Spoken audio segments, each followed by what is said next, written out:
Hello and welcome to the career shaper. मैं सुभाष पोद्दार अपने शैक्षिक चैनल कैरियर शेपर पर 25 प्रश्नों वाला एक सेट प्राचीन भारत पर लेकर आया हूँ, जो मगध साम्राज्य के उत्कर्ष पर आधारित है। बिहार का गौरव मगध साम्राज्य से प्रश्न यूपीएससी पीटी में किसी न किसी रूप में पूछे ही जाते हैं। आपने अब तक मगध साम्राज्य के बारे में जो कुछ भी अध्ययन किया है, आइए इन प्रश्नों से स्वयं को जांच लें। क्वेश्चन नंबर 1, शिशुनाग को मगध का प्रथम शासक बताया गया है। ऑप्शन देखें, ये सारा स्क्रिप्चर्स है, ग्रंथ है, बौद्ध ग्रंथ, जैन पुराण, महाभारत। तो इसमें अब देखें, ये जो महाभारत है ये तो ऐसे ही छट गया क्योंकि इससे रेफरेंस नहीं लिया गया है। इसमें इंसिडेंट को बताने के लिए पुराण, जैन ग्रंथ और बौद्ध ग्रंथ, इन्हीं तीनों से रेफरेंस लिया गया है। तो डी तो ऐसे ही छट गया। अब आपको इस तीनों में निर्णय लेना है कि किस में ऐसा कहा गया है। तो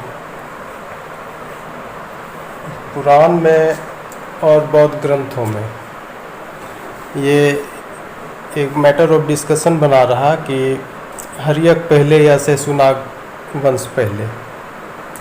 तो अगर आप पुराण की बात करेंगे तो इसमें वारद्रथ वंश को पहला रूलर माना गया है मगध का, जिसके वंश का राजा जरासंध हुआ और उसकी राजधानी ग्रीव्रज थी। उसके बाद फिर प्रद्योत वंश आया, फिर प्रद्योत वंश के बाद शेषुनाग वंश आया, उसके बाद फिर नंद वंश आया। लेकिन जब बौद्ध ग्रंथों की बात करेंगे तो उसमें हर्यक वंश को ही प्रथम माना गया है, first ruler of Magadh empire, जिसमें बिंबिसार और उसके सक्सेसर राजा हुए। और ये शिशुनाग का पूर्वगामी था, यानी कि पहले यही था, उसके बाद शिशुनाग आया। अर्थात शिशुनाग वंश हर्यक वंश का प्रवर्ती था। तो इस तरह की बात, शिशुनाग को मगध का प्रथम शासक मानने की बात ये पुराणों में है, इसकी चर्चा। तो आंसर सी हो जाएगा।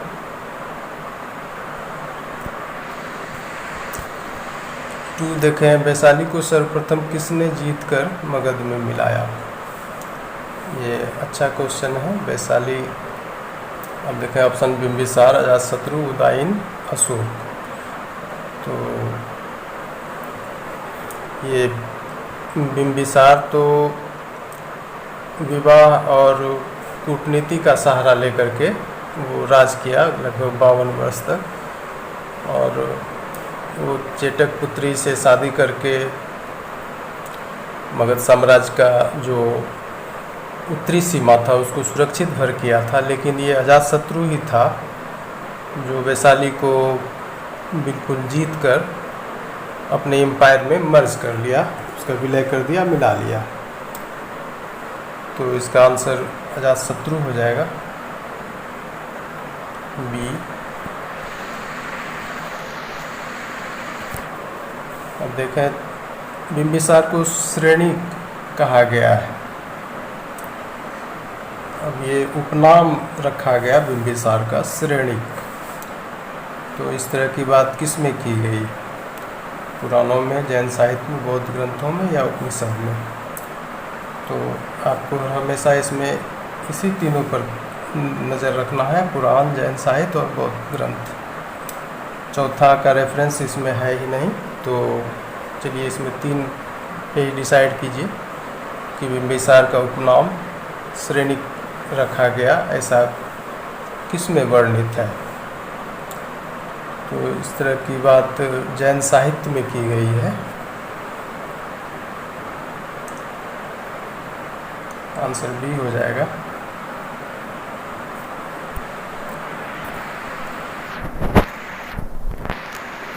ये 4 नंबर, कुनिक उपनाम था। अब देखिए, कुनिक ये आप लोग अवश्य जानते होंगे। क्योंकि ये सब पूछता रहता है। तो ये अजातशत्रु को कुनिक कहा गया है।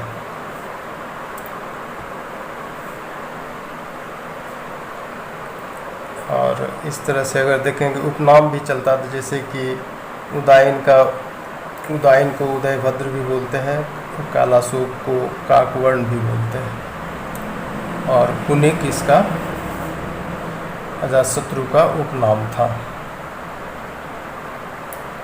4 का आंसर सी हो जाएगा।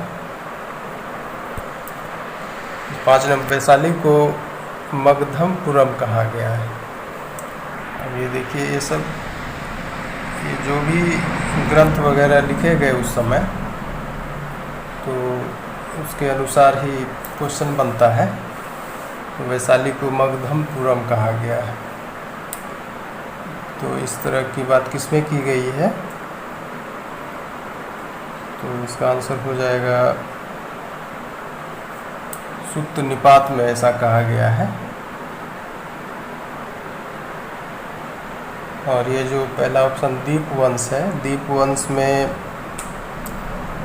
बिंबिसार के पिता का नाम बोधिस बताया गया है, लेकिन सुत्त निपात में वैशाली को मगधमपुरम कहा गया है। ये 6 नंबर जीवक राज वैद्य था। ये छोटा छोटा क्वेश्चन है, तो इसके बारे में जानना चाहिए। जीवक किसका राज्य वैद्य था? तो जीवक बिंबिसार का राज्य वैद्य था। आंसर इसका सी हो जाएगा।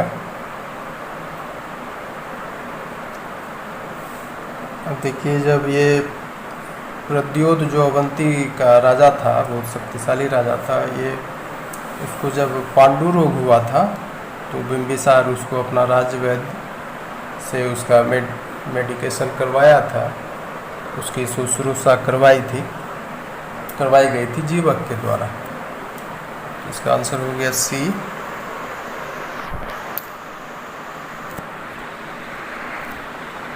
7 नंबर देखें, प्रद्योत बिंबिसार का समकालीन था। बिंबिसार ने उसके साथ भी मैत्री संबंध स्थापित किया। प्रद्योत एक शक्तिशाली राजा था, जैसा कि अभी चर्चा किए। प्रद्योत कहाँ का था राजा? शक्तिशाली राजा अवंती का। तो इसका आंसर सी हो जाएगा। और ऑप्शन देखेंगे कौशल, वत्स, मद्र। तो कौशल का तो प्रसेनजीत था,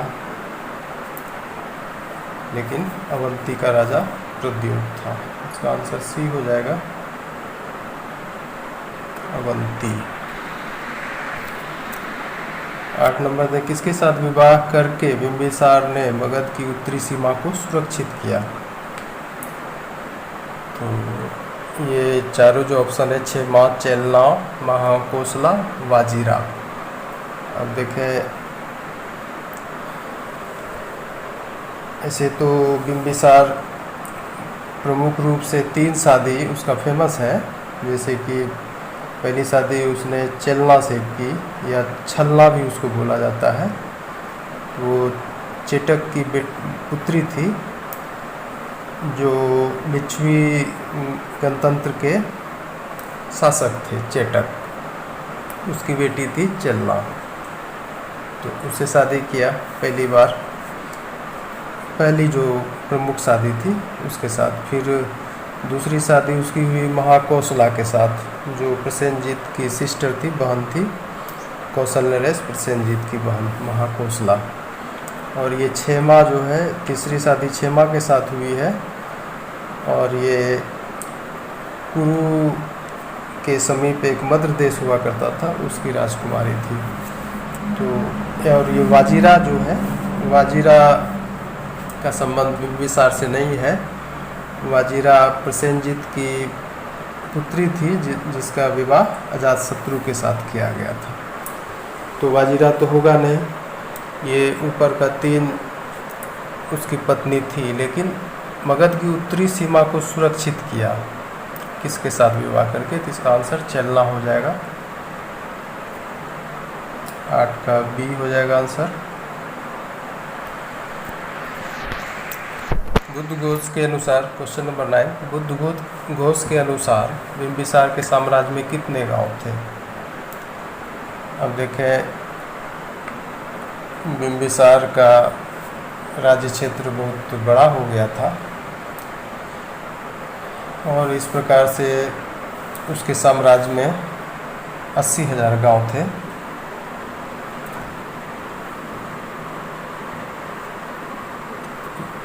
महावग जाटक का अगर बात करेंगे, उसमें जो रेफरेंस दिया गया है कि 80,000 गांवों के रिप्रेजेंटेटिव बिंबिसार के राज्यसभा में भाग लेते थे, हिस्सा लेते थे, पार्टिसिपेट करते थे। तो इसका आंसर 80,000 हो जाएगा, सी। क्वेश्चन नंबर 10 देखें, बिंबिसार की मृत्यु कब हुई? तो बिंबिसार का अगर टाइमलाइन देखेंगे तो कुल मिला के लगभग 52 वर्षों तक शासन किया और 544 BC से 492 BC तक। तो इनकी मृत्यु 492 में ही हुई BC। आंसर डी हो जाएगा इसका।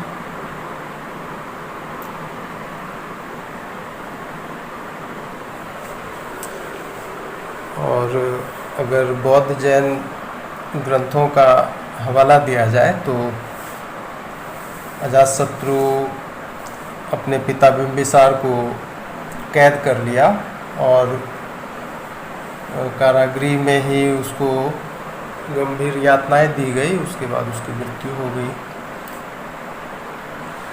चलिए क्वेश्चन नंबर 11, अजातशत्रु ने परास्त किया। अब देखिए ऑप्शन वज्जीसंघ, मल्लसंघ, अवंती और वत्स। तो अजातशत्रु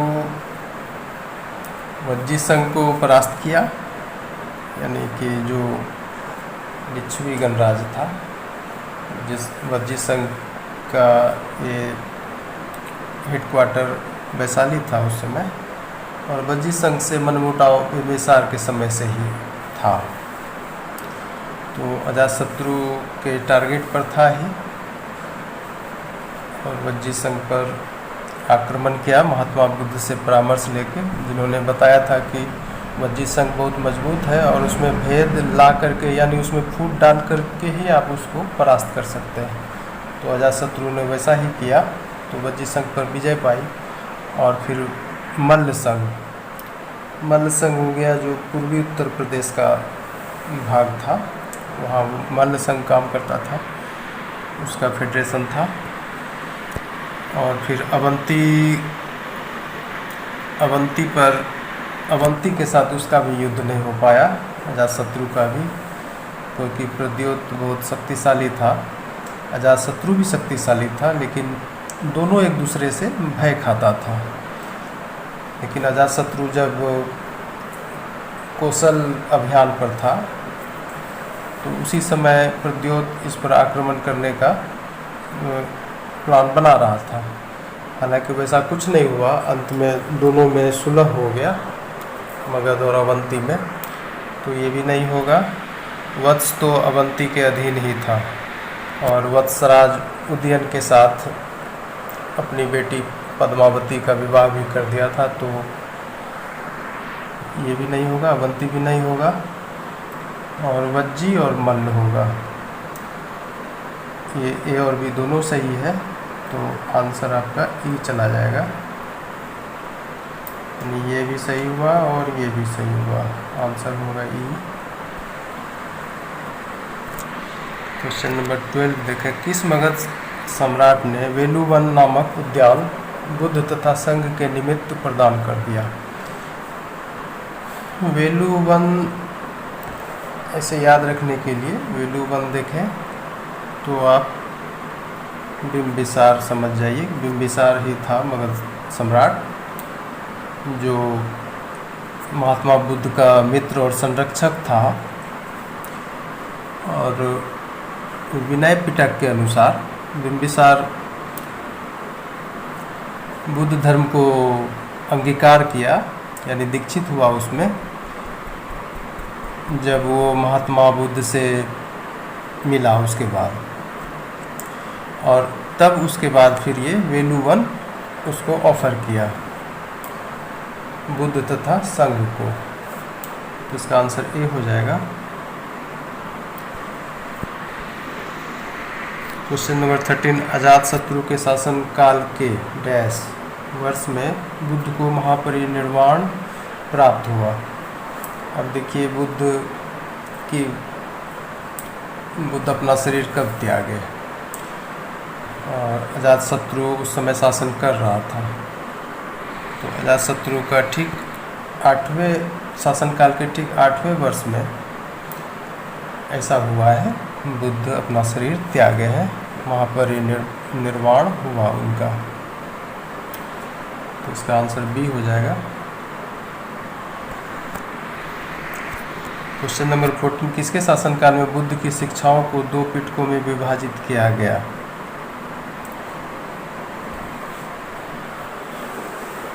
हम देखें 2 पिटक, यानी कि इसका मतलब है कि जो बुद्धा का टीचिंग्स था उसको क्लासिफाई किया गया, वर्गीकृत किया गया, और ये काम हुआ था फर्स्ट बुद्धिस्ट काउंसिल में, यानी कि प्रथम बौद्ध संगीति में, जो राजगीर के सप्तपर्णी गुफा में हुआ था। उस समय कालाशोक था शासक। तो इसका आंसर हो जाएगा बी 14 का।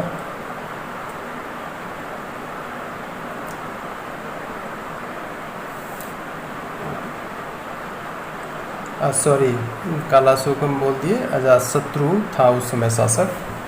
फर्स्ट जो बुद्धिस्ट काउंसिल हुआ अजातशत्रु था, और कालाशोक जब था तो उसके समय में द्वितीय बौद्ध संगीति हुई थी, सेकेंड बुद्धिस्ट काउंसिल हुआ था, वो वैशाली में हुआ था। और उसमें क्या हुआ था कि जो बौद्ध संघ था, बुद्धिस्ट यूनियन, वो बाइफरकेट हो गया, यानी कि बाइफरकेट 2 भाग में विभाजित हो गया, 2 संप्रदायों में बट गया। एक का नाम था स्थाविर और दूसरे का नाम हुआ महासंघिक।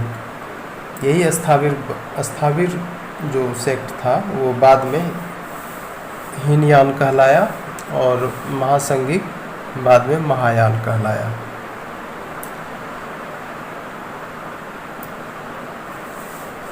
तो इस तरह से ये अजातशत्रु ही था जिसके समय में सूत्र पिटक और विनय पिटक बना, यानी कि बुद्धा के टीचिंग्स का क्लासिफिकेशन हुआ, और वो पहली बौद्ध संगीति थी अजातशत्रु के समय में।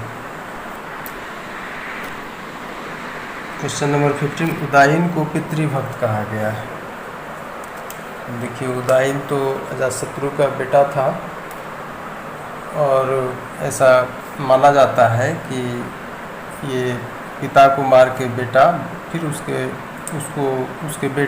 उसके बेटा के द्वारा उसकी हत्या, इस तरह से पितृहंता वाला काम उसके वंश में हुआ है। लेकिन अब है क्या कि बौद्ध ग्रंथ, जैन ग्रंथ और पुराण, ये 3 चीज़ है, इसमें आपको डिफरेंस कुछ मिलेगा। तो कहीं पे इसको पितृहंता बताया गया है, कहीं पितृभक्त भी बताया गया है। तो यही है क्वेश्चन, उदायीन को पितृभक्त कहा गया है, तो किस में कहा गया है। अगर बौद्ध ग्रंथों की बात करते हैं तो उसमें पितृहंता बताया गया है, और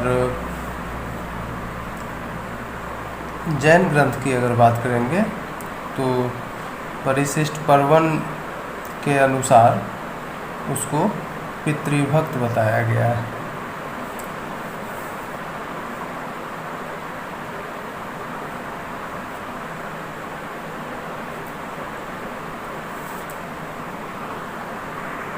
तो इसका आंसर हो जाएगा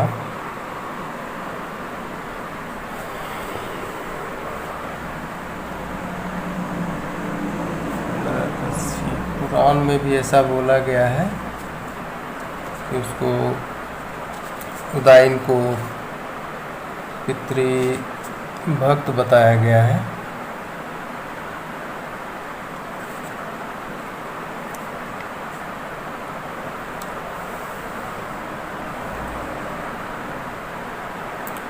बौद्ध ग्रंथों में तो उसे पितृहंता बताया गया है, परंतु जैन ग्रंथों का साक्ष्य इसके विपरीत है।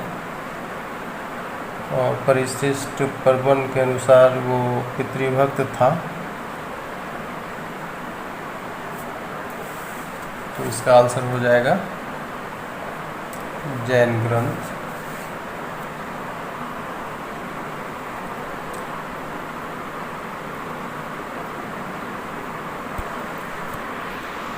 अब देखिए, ऐसे भी उदायन जो था जैनी था, जैन मतानुयायी था, तो जैन ग्रंथों में उसकी प्रशंसा की गई है। तो एक दूसरे के विपरीत इसमें कुछ रहता है ऐसा बौद्ध जैन ग्रंथों में। क्वेश्चन नंबर 16 देखें, उदायन की हत्या हुई। अब कैसा इंसिडेंट था वो, उसकी हत्या कर दी गई। एक्चुअली वो जैनी तो था ही, और बहुत ही मन से आचार्यों की बात सुना करता था, और जो भी उसका रिचुअल्स है उसको फॉलो किया करता था। जो भी आचार नियम है उसको फॉलो किया करता था। तो इसी दरमियान किसी गुरु का वो उपदेश श्रवण कर रहे थे, सुन रहे थे। तो उसी समय उसकी हत्या कर दी गई, छुरा भोंक कर, उपदेश सुनते समय। और ऐसा कहा जाता है कि ये हत्या करने वाला कोई और नहीं था, बल्कि एक गुप्तचर था जो अवंती नरेश पालक के द्वारा भेजा गया था। तो आप देखें ऑप्शन, पालक के षड्यंत्र से, ये अवंती नरेश है पालक, और वो आदमी गुप्तचर था जो अवंती नरेश के द्वारा भेजा गया था, और छुरा भोंक कर हत्या। ये ऊपर का 1, 2, 3 सही है। तो इसका आंसर हो जाएगा ई चला जाएगा, यानी कि ये भी सही, ये भी, ये भी। 17 देखें, बौद्ध ग्रंथों में उसे पितृहंता कहा गया है। अब देखिए, बौद्ध ग्रंथ पितृहंता किसको माना है? उदायन को तो माना ही है। और ये जो और नीचे का तीनों है ऑप्शन, अनिरुद्ध, मुंडक, नागदशक, ये उदायन का ही पुत्र हुआ ये सब। तो बौद्ध ग्रंथ में उदायन और उसके पुत्रों को पितृहंता बताया गया है। तो इसका भी आंसर हो जाएगा ई हो जाएगा आंसर, ये आंसर होगा, क्योंकि ये चारों सही है।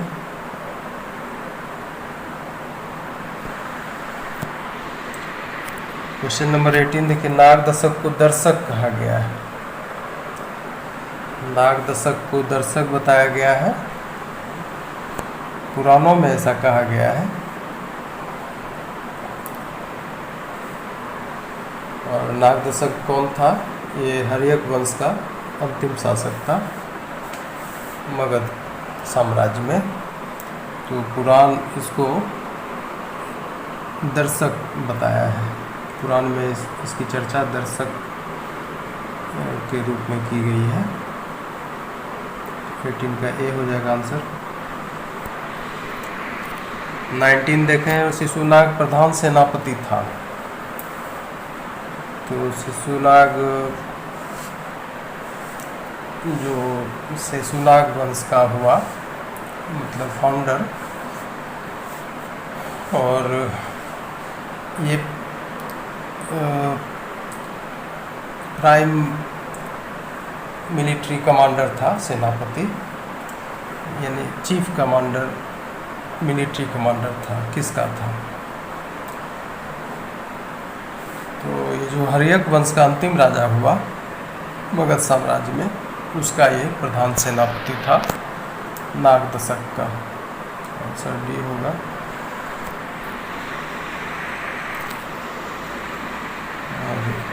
क्वेश्चन नंबर 20, ग्रीवरज के अतिरिक्त, ग्रीवरज यानी कि वही राजगृह, के अतिरिक्त वैशाली में दूसरी राजधानी बनाई, जो बाद में उसकी प्रधान राजधानी बनी।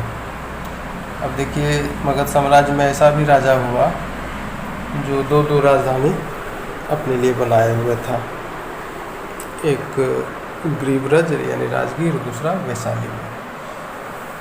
और फिर बाद में वही वैशाली को ही वो प्रधान राजधानी बना लिया।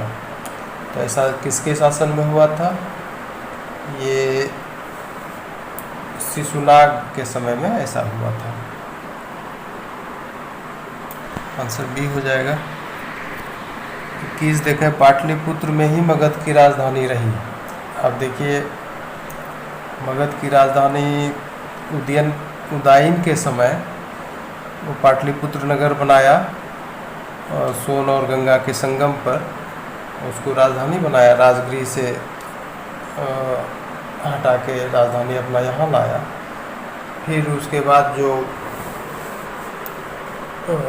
शिशुनाग वंश का शासक हुआ, शिशुनाग, वो दो दो राजधानी बनाए, एक गिरिव्रज और दूसरा वैशाली, और वैशाली ही उसकी प्रधान राजधानी रही। फिर उनका लड़का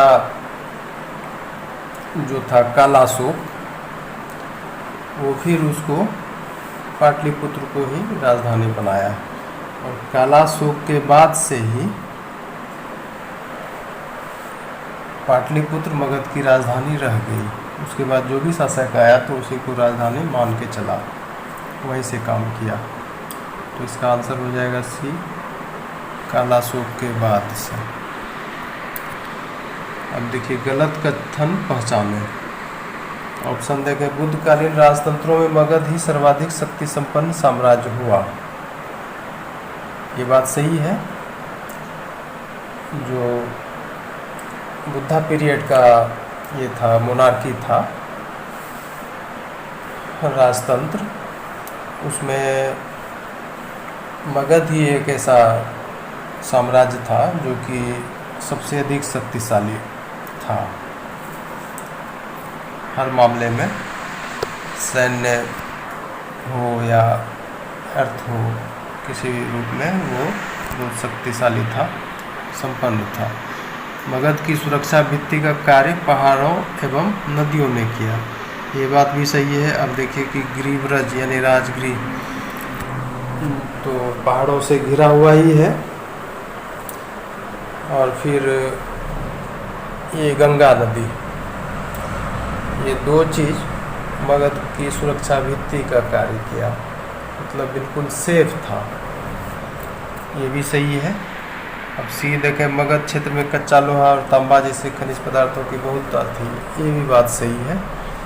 और इसके से ये जो खनिज पदार्थ पाया जाता था, इसकी बहुलता थी। इससे मतलब जो सैन्य अभियान में हथियार चाहिए होता था, वो सब काफ़ी मात्रा में बनता था। तो एक तरह से ये प्रबल था, इस मामले में शक्तिशाली था। और ऑप्शन डी देखें, बिंबिसार के काल में गंगा नदी के दोनों तट पर नियंत्रण हो गया। ये गलत है। ये काम अजातशत्रु के टाइम में हुआ था, तो डी गलत हो गया। यही चुनना था कि गलत कौन है। तो इसका आंसर हो जाएगा डी।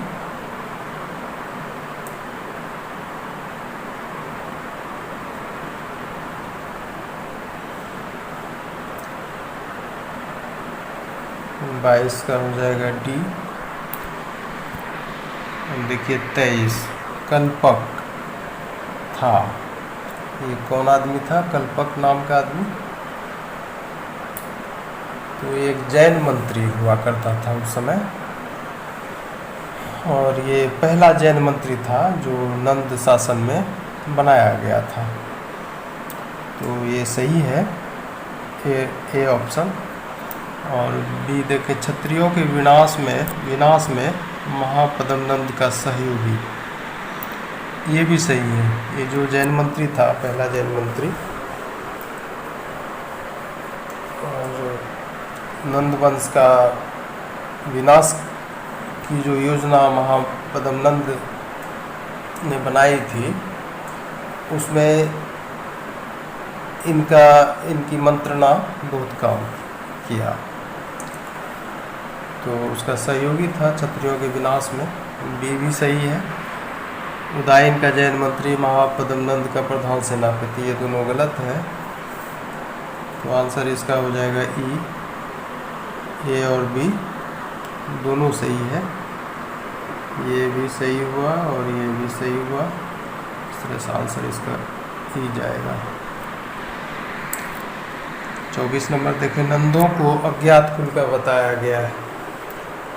अब नंद वंश तो बहुत ही प्रतापी हुआ, लेकिन इसके बारे में ग्रंथों में क्या धारणा बनी थी उस समय।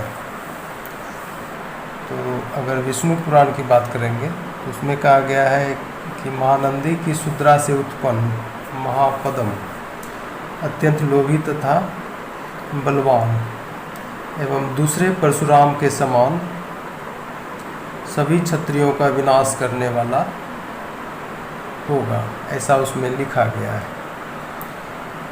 और अगर पुराण की बात करेंगे तो उसमें कहा गया है कि महापद्म नंद शेषुनाग वंश के अंतिम राजा महानंदिन, जिसको महानंदिन शेषुनाग वंश के अंतिम राजा महानंदिन की शूद्रा स्त्री के गर्भ से उत्पन्न हुआ था। इसको संस्कृत में शूद्रा गर्भोद्भव बोलते हैं। तो पुराण में ऐसा कहा गया है।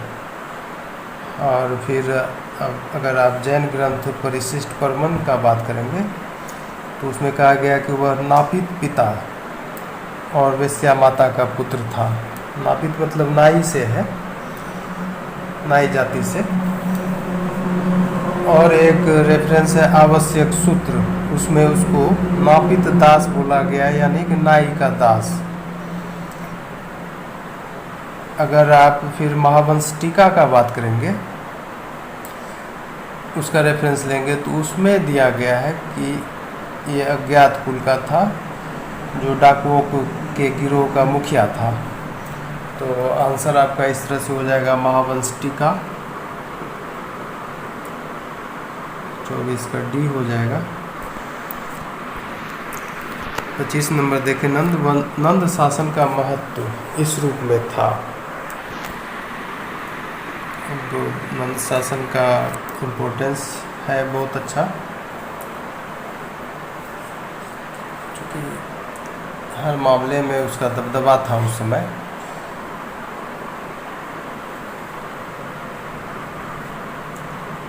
अब देखिए, नंद वंश का इम्पोर्टेंस इस रूप में है कि ये एक महत्वपूर्ण सामाजिक राजनीतिक रिवॉल्यूशन का एक पहलू था। तो अगर सोशल एंगल से देखेंगे तो उसमें लो क्लास का अपलिफ्टमेंट हुआ, यानी कि उसका निम्न वर्ग का उत्कर्ष हुआ उसके समय। अगर पॉलिटिकल एंगल से देखेंगे तो पहली बार ऐसा हुआ कि नॉर्थ इंडिया में अनइंटरप्टेड, यानी कि अबाधित, या फिर कह लीजिए एक छत्र शासन स्थापित किया था। तो ये दोनों बहुत क्रांति वाला काम था।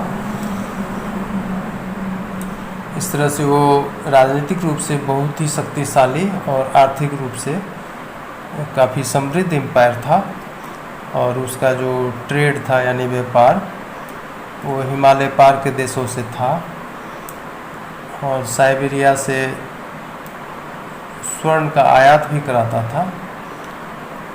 और फिर अगर मान लीजिए उस समय वेस्ट एशियन नेशन में कोई कॉन्फ्लिक्ट हुआ है, यानी कि कुछ झगड़ा झंझट हुआ है देशों के बीच, तो उसमें ये इस वंश के राजा मीडिएटिंग करने की भी कैपेसिटी रखते थे, इच्छा रखते थे।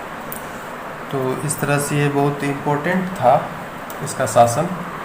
तो इसमें कौन कौन सा आंसर हो जाएगा? निम्न वर्ग के उत्कर्ष का प्रतीक ये तो था ही। और फिर उत्तर भारत में सर्वप्रथम एक छत्र शासन की स्थापना, ये भी सही है। पश्चिम एशियाई देशों के झगड़ों की मध्यस्थता की इच्छा, ये भी सही है। हिमालय पार के देशों के साथ व्यापारिक संबंध, ये भी सही है। तो कुल मिला के चारों ऑप्शन सही है और आंसर इसका तो ई चला जाएगा।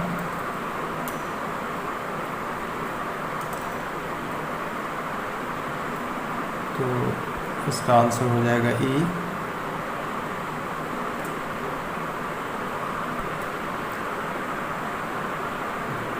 तो इस तरह से ये सेट और उस पर प्रश्नों के उत्तर और विथ डिस्कशन समाप्त होता है। आगे हम दूसरा वीडियो लाएंगे, तब तक के लिए धन्यवाद।